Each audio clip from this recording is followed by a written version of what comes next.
彩铃，黑角玉一套。别想让我给你当。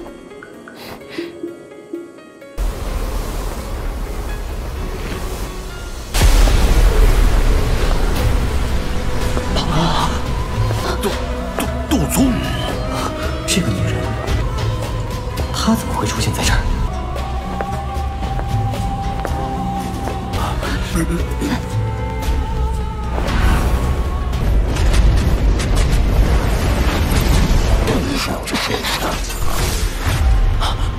没想到，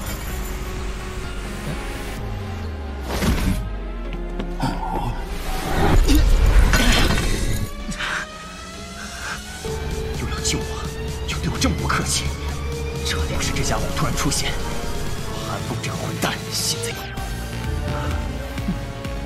恶心的。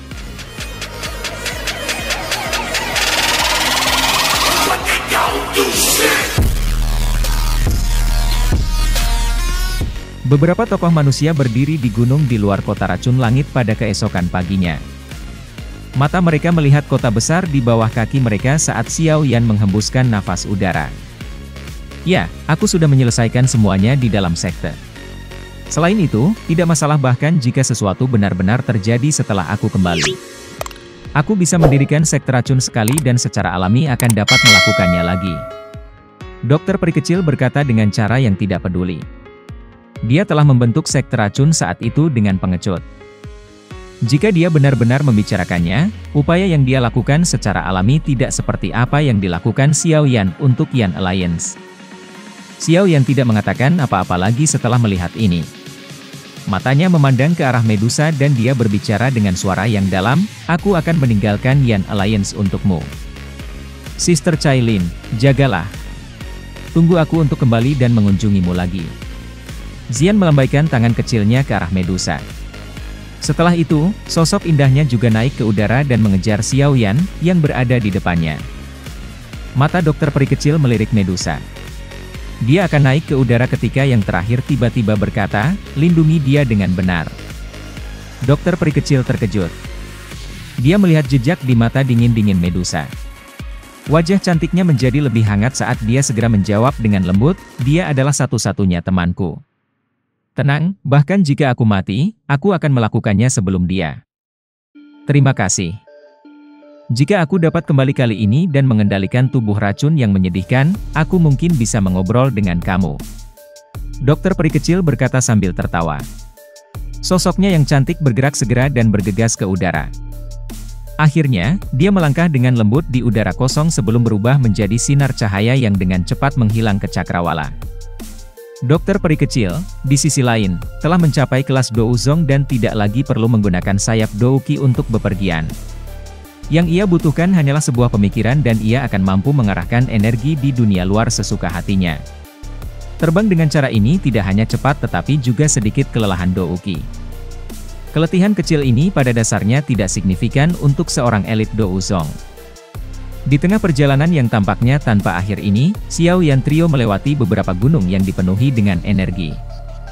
Mereka akan mendarat dan beristirahat sambil mencari di sekitar pegunungan pada saat yang sama dalam upaya untuk menemukan beberapa bahan untuk dokter peri kecil mengendalikan tubuh racunnya yang menyedihkan. Itu tidak dapat dihindari untuk kelompok Xiao Yan untuk bertarung dengan beberapa binatang sihir yang kuat di gunung saat mereka mencari. Meskipun mereka gagal mendapatkan beberapa bahan yang mereka butuhkan saat mereka bertarung dan ditagih, mereka mendapatkan cukup banyak bahan obat langka karena kemampuan mencari harta khusus Xian.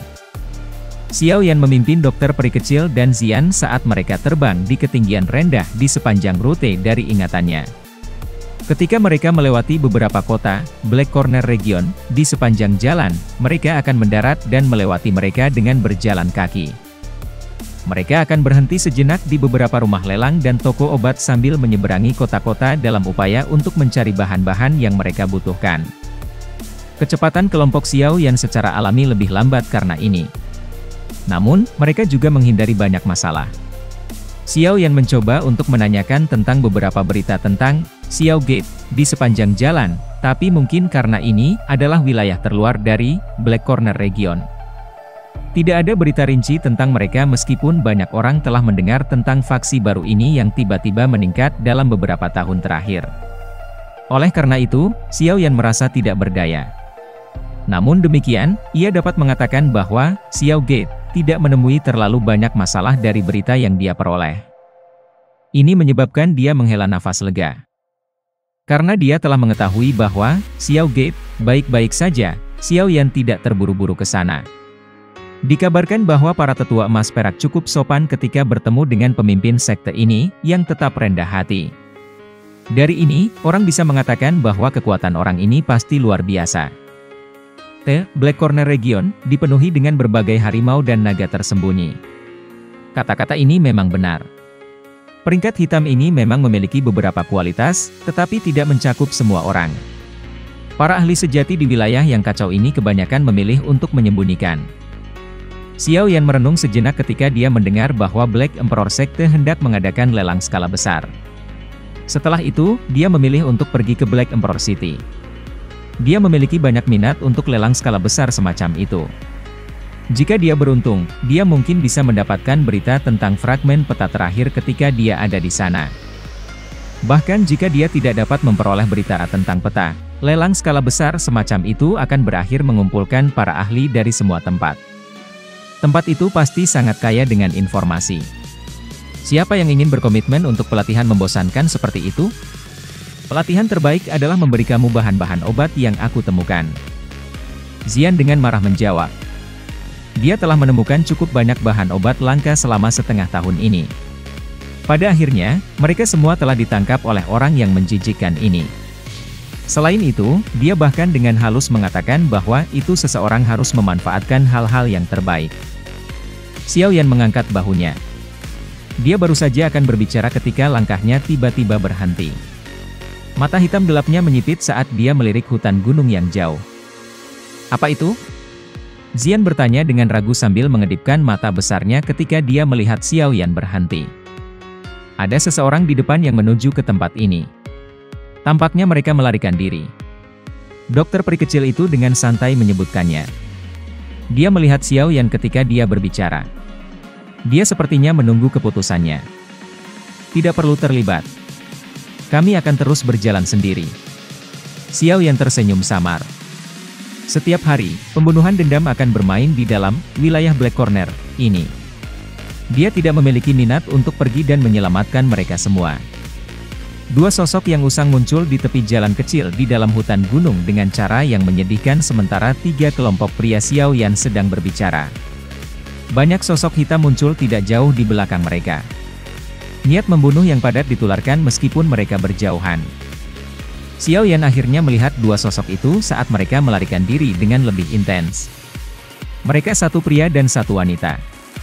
Pria itu berusia sekitar 30 tahun sementara wanita itu hanyalah seorang wanita muda. Wajah pria itu segera bersukacita ketika dia melihat bahwa jejak Xiao Yan telah berhenti.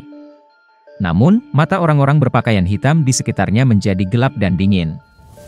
Pria yang dipanggil Mai Di dan wanita muda berpakaian ungu itu terkejut ketika mereka melihat perubahan sikap Xiao Yan yang tiba-tiba. Yang pertama terus berbicara dengan hati-hati, "Aku seorang instruktur Akademi Jianan. Dia adalah murid aku Moling." Xiao Yan mengangguk sedikit ketika dia mendengar ini. Dia segera berkata sambil tersenyum, "Dalam hal ini, silakan pergi bersama aku." Mai Di dan wanita muda berpakaian ungu itu melebarkan mulut mereka ketika mereka melihat wajah Xiao Yan yang tersenyum. Mereka tidak dapat pulih. Ini berlanjut cukup lama sebelum pria itu menarik wanita muda berjubah ungu itu dengan ragu-ragu. Mereka dengan cepat mengambil kecepatan mereka saat mereka menuju ke tiga kelompok pria Xiao Yan. "Berat, kamu mencari kematian." Kilau dingin melintas di mata pemimpin berpakaian hitam saat dia dengan dingin menangis. "Bunuh semua. Jangan izinkan berita apapun bocor." 10 orang ditambah dengan pakaian hitam dengan segera menjawab dengan suara yang dalam. Mereka segera mengayunkan pedang panjang yang tajam di tangan mereka saat tubuh mereka bergerak dan bergegas menuju kelompok Xiao Yan. Niat membunuh yang padat menyebabkan udara dari bagian hutan ini menjadi padat. Sosok indah itu perlahan mendarat di tanah saat dia dengan lembut menepuk tangan kecilnya. Dia meringkuk mulut kecilnya dan berkata, sekelompok dado usi yang biasa-biasa saja benar-benar berani memblokir kami. Mai Di dan Moling di samping menatap orang-orang berpakaian hitam di tanah yang nasibnya tidak diketahui. Mereka tercengang. Itu hanya kurang dari 10 detik, tetapi lebih dari 10 ahli dado usi sudah berakhir dengan cara ini? Kekuatan gadis kecil ini sebetulnya menakutkan ini? Selesaikan orang itu juga. Mata Xiao Yan bergeser ke atas. Dia mengamati pemimpin berpakaian hitam di cabang pohon sebelum berbicara sembarangan. Kamu, siapa sebenarnya kamu semua? Kami adalah orang-orang dari Demon Flame Valley. Wajah-wajah pemimpin orang-orang berpakaian hitam dengan cepat berubah. Dia memasang front pemberani saat dia berteriak. Xian menggelengkan kepalanya dengan iritasi setelah suaranya terdengar. Tubuhnya melintas dan dia muncul di depan orang berpakaian hitam ini. Tinjunya yang kecil dikencangkan sebelum dengan kasar diayunkan pada orang berpakaian hitam itu. Jantung orang berpakaian hitam sangat terkejut ketika melihat kecepatan Xian yang menakutkan. Dia buru-buru mengarahkan Douki di dalam tubuhnya untuk membentuk armor Douki yang kuat. Tinju kecil Xian dengan cepat tiba saat armor terbentuk. Segera, kekuatan yang menakutkan terbentuk dari segala arah. Para perwira Douki yang tampaknya tegas langsung retak terpisah. Kekuatan yang tersisa dengan keras menghantam dada orang kulit hitam itu. Segera, seteguk darah segar yang berisi beberapa organ internal yang rusak itu secara liar dimuntahkan. Tubuhnya juga jatuh dari dahan pohon. Hanya seorang douling yang berani menerima tinjuku? HMPH, kamu mencari kematian. Xian melirik mayat yang jatuh saat jari-jari kakinya menekan cabang pohon. Tubuh mungilnya yang indah melintir di udara sebelum akhirnya mendarat. Dia mendengus pada Xiao Yan, dengan membuat aku bertindak kali ini, kamu harus mengembalikan rumput roh darah itu kepada aku. Harga yang diminta Xian hanya menyebabkan Xiao Yan memutar matanya. Dia segera membalik pandangannya ke Mai Di dan Moling. Mai Di buru-buru menangkupkan tangannya dan mulai berbicara ketika dia melihat Xiao Yan melihat ke atas. Tuan, terima kasih banyak telah membantu kami. Xiao Yan awalnya terkejut ketika dia mendengar nama ini. Gelombang gemuruh binatang buas yang gemuruh kadang-kadang akan dipancarkan di dalam hutan pegunungan yang hijau dan subur, sejumlah burung yang sedang beristirahat di dalam hutan terbang menjauh. Suara mengepak yang dibawa oleh sayap mereka menyebabkan udara menjadi jauh lebih tegang. Ada dinding gunung terjal yang ditutupi oleh tanaman hijau subur ini. Bagian bawah puncak gunung terbelah, membentuk jurang yang sangat besar. Melihat dari jarak yang sangat jauh, itu tampak seperti sebuah lembah. Kedua sisi lembah memiliki dinding batu terjal yang sulit untuk didaki. Satu-satunya jalan keluar adalah satu yang bahkan tidak lebarnya 20 kaki. Sekelompok besar orang saat ini bergerombol di lembah ini. Sebagian besar wajah mereka pucat-pucat. Namun, tidak ada banyak kepanikan di antara alis mereka. Mereka memegang senjata mereka di tangan mereka saat tatapan mereka dengan dingin menyapu puncak gunung dan lembah keluar. Sekelompok orang ini cukup muda. Mereka berusia sekitar 17 hingga 19 tahun. Itu adalah usia ketika orang memiliki kekuatan terbesar. Juga ada rasio kasar antara laki-laki dan perempuan. Para wanita muda memiliki penampilan yang menarik perhatian. Aura hidup mereka yang secara khusus dimiliki oleh wanita muda bahkan lebih mencolok. Namun, para wanita muda yang cantik ini semuanya menampilkan wajah pucat putih pada saat ini. Cara yang indah dan lemah ini menyebabkan orang menunjukkan kasih sayang yang lebih besar dan lembut. Beberapa pria dan wanita yang tampak serius berdiri di tengah-tengah kelompok orang ini. Mata mereka menatap tajam pada pintu keluar lembah jauh. Kilauan dingin dari beberapa sosok manusia berkedip di tempat itu. Elder Wu, apa yang kita lakukan sekarang? Orang-orang dari Demon Flame Valley sudah menutup pintu keluar. Dinding gunung di sekitarnya juga sangat curam. Kecuali seorang ahli Do Uang, tidak ada yang bisa melarikan diri. Seorang pria setengah baya yang berusia sekitar 30 tahun melihat ke sekeliling keadaan putus asa mereka, dan menghela nafas pelan. Dia tertawa pahit saat berbicara di belakang seorang pria yang memegang pedang merah darah yang berat. Pria yang membawa pedang merah darah itu perlahan berbalik ketika dia mendengar ini, mengungkapkan wajah yang dipenuhi dengan ekspresi buritan. Wajah ini agak akrab. Itu juga salah satu pendiri, Pan S Gate, saat itu. Dia adalah teman baik Xiao Yan, Wu Hao.